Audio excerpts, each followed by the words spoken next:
je ne suis pas mécontent parce que nous avons obtenu pour Jean-Marie Le Pen une relaxe partielle sur un certain nombre des faits qui lui étaient reprochés, une condamnation que je qualifierais de quasi symbolique sur le reste des faits pour lesquels le tribunal n'a pas souhaité le relaxer, et que cette condamnation d'un quantum assez minime de 1 500 €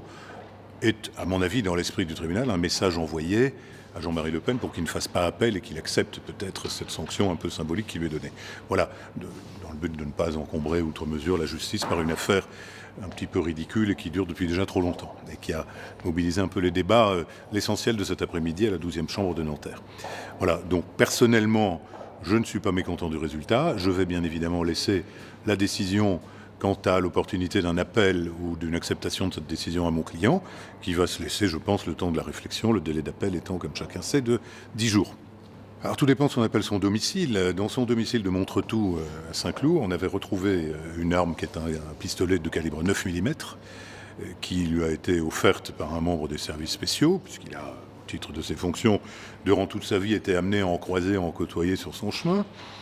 lorsqu'il n'était pas d'ailleurs épié peut-être par certains d'eux en raison de ses activités politiques,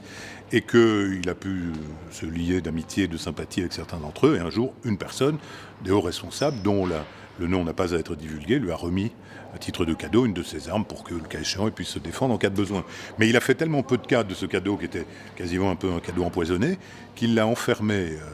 chargeur enlevé, dans un coffre-fort au sous-sol de sa maison de Saint-Cloud, où il avait été découvert lors d'une perquisition pour d'autres causes. De ce fait, il me semble difficile de pouvoir reconnaître une détention, puisque au contraire, il avait éloigné au maximum cette arme de lui, l'autre attitude étant qu'il aurait pu la jeter par-dessus bord à l'occasion d'une de ses sorties en bateau, ou la balancer à la Seine,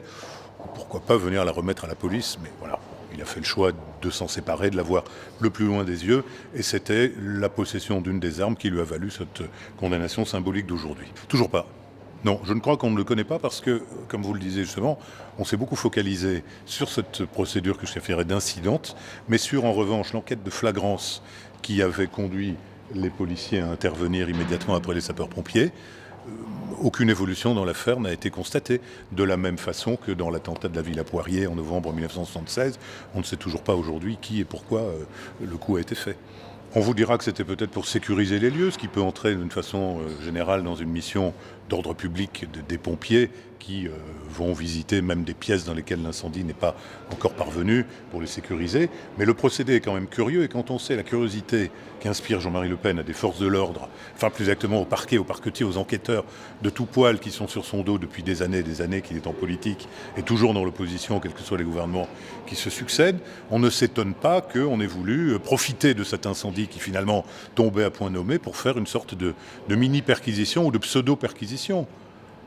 et permettre ainsi de savoir ce qu'il y avait chez lui et s'il n'y avait pas des choses qui pourraient, qui sait, intéresser les grandes oreilles qui jusqu'à présent peuvent intercepter les communications téléphoniques, mais peuvent placer des micros chez les gens, mais peuvent difficilement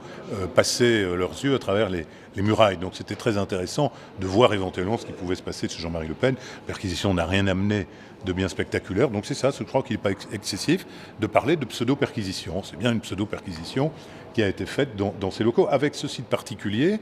que, de façon très étrange, les pompiers qui trouvaient des objets, qu'il s'agisse de bijoux fantaisie, d'effets personnels de la famille Le Pen, et également d'une petite sacoche dans laquelle il y avait une arme, au lieu de les remettre à la famille, les ont remis à la police, comme si la police devait filtrer, avant de décider la restitution, l'examen des objets en question avant de les remettre à leur légitime propriétaire, et au mépris du principe élémentaire selon lequel on est présumé propriétaire de ce qu'on va retrouver dans votre maison. Donc c'est assez curieux la façon dont ça s'est passé. Ça a suscité les interrogations de mon client, et évidemment les miennes aussi. Il n'est pas venu aujourd'hui parce que, après avoir prévu de venir, à tel point que nous avions d'ailleurs saisi les services de sécurité du palais pour faciliter sa venue, et alerter un peu les forces de l'ordre en ce qui concerne la sécurisation de la salle d'audience, il a finalement eu un contretemps de dernière minute parce que je crois qu'il doit préparer intensément les conditions de son intervention au Parlement européen la semaine prochaine, dont je rappelle qu'il va y siéger pour la dernière fois de sa vie vraisemblablement, puisqu'il n'est pas candidat à sa réélection après la fermeture de la session qui est maintenant imminente. Ça, c'est la perquisition à Montretout. La perquisition à Montretout a duré toute la journée. Et c'était la deuxième perquisition, puisqu'il y en avait une première, si ma mémoire est bonne, le 4 novembre 2015, et que là, celle qui a permis, entre guillemets, la découverte de cette arme de calibre 9 mm au fin fond, encore une fois, du coffre-fort,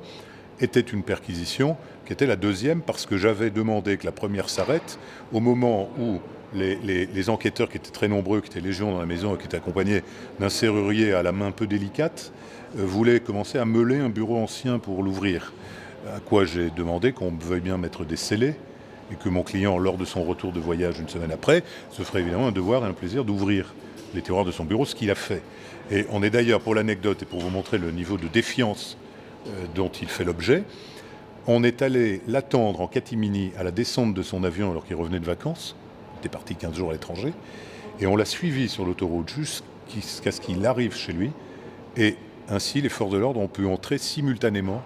dans la maison, sans doute parce qu'ils imaginaient que sinon il aurait pu ouvrir lui-même des tiroirs qui pourtant, je le rappelle, faisaient l'objet de scellés. C'est quand même scandaleux, cette défiance envers un homme qui est un parlementaire et qui n'a rien fait durant sa vie d'autre que d'essayer de défendre sa conception du bien public.